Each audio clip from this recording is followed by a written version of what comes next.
Hey everybody out there. I hope all y'all are doing good today.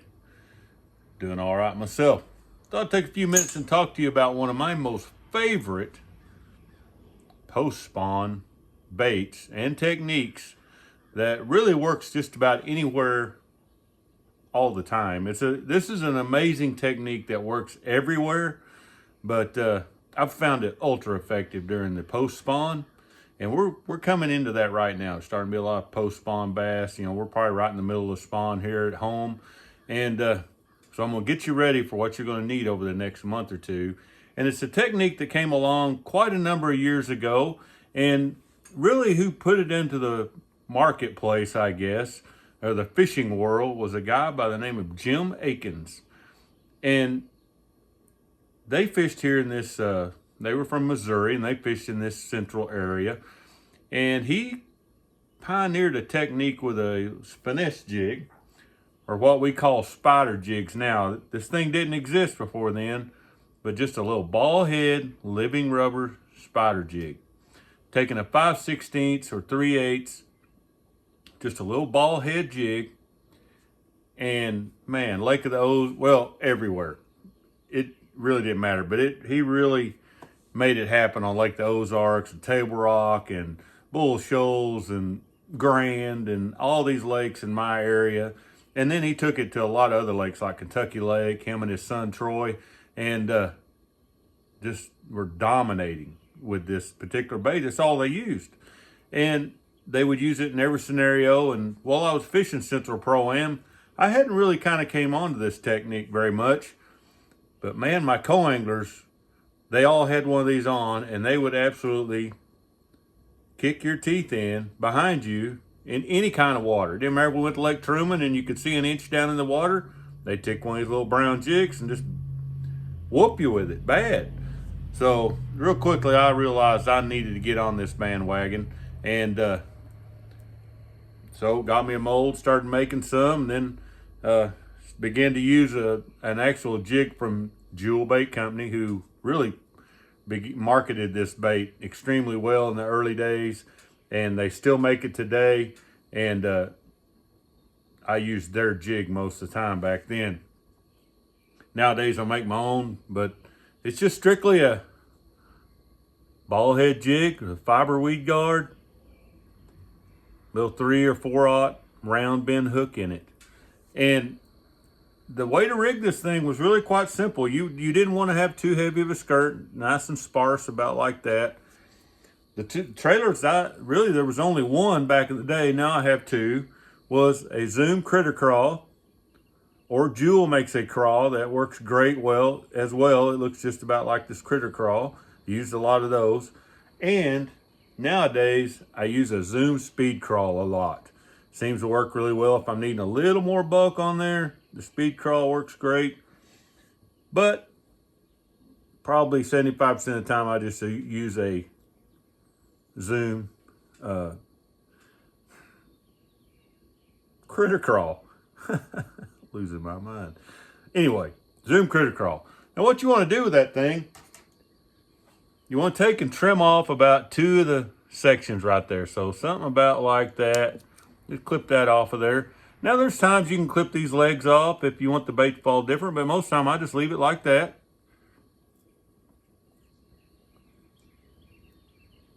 And just thread it up on the shank of that jig, just like you would any crawl trailer. Right up on there like that. And now you have this little tidbit of a crawfish looking little imitation.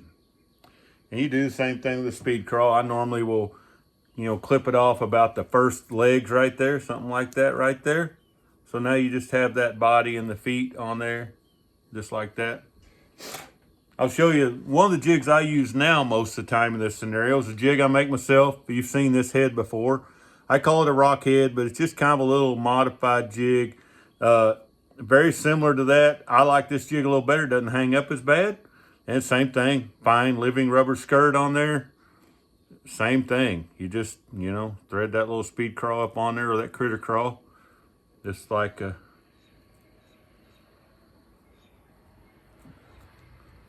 so.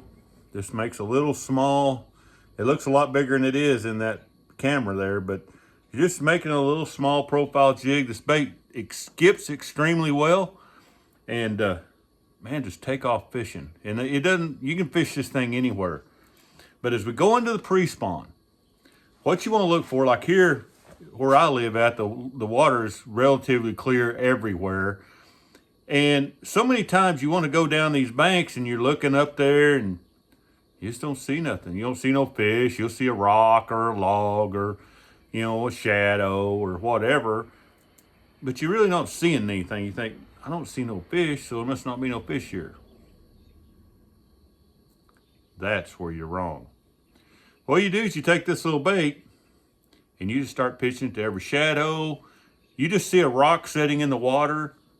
You can't see a fish there, but pitch it over by that rock or cast it over to that rock or that little limb or rock, and you won't believe it, but you'll hop that little jig up to that rock, and if you're paying much attention, sometimes you'll just see a little flash or you'll feel a little thump. Be like, I don't see anything. But you'll doom and get him.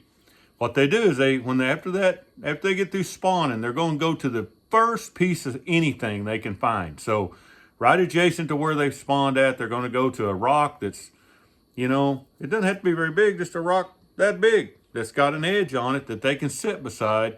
They go there, they sit right beside that, and you can come along with this little thing and absolutely clean house and never see a bass, but be fishing in really clear water. It's crazy. You won't believe it. I didn't believe it until I did it, and then I was like, wowee. So put that on a 6'10" to 7 foot medium heavy bait caster, something with a nice soft tip on it, because you're going to use a 5/16, or I like using a 3/8 most of the time nowadays. Some 12-pound line. I usually use 12-pound fluorocarbon or up to 15, depending on what kind of cover I'm fishing around. You don't necessarily want to get your line too heavy. Another place this works extremely well is around boat docks. You can skip it up into those tight places. It's one of the greatest techniques of all time, and it's really gotten kind of forgotten. There's a cult following here in the Ozarks, and I know some old boys that are being like, Chris, what are you doing, man? They've forgotten it. Let them forget it. Well, there it is, folks. A brown living rubber spider jig with a critter crawl or a speed crawl. It'll win you some tournaments, and it will catch you a ton of bass anywhere you want to go. Just about any time. Hope you enjoyed that. I hope you learned something from it. Get you a few of them, give it a try. Keep it simple, stick to brown. And if that gets really tough and you want to change colors, try brown. It'll work for you. It'll catch you a bunch. And we'll see you next time.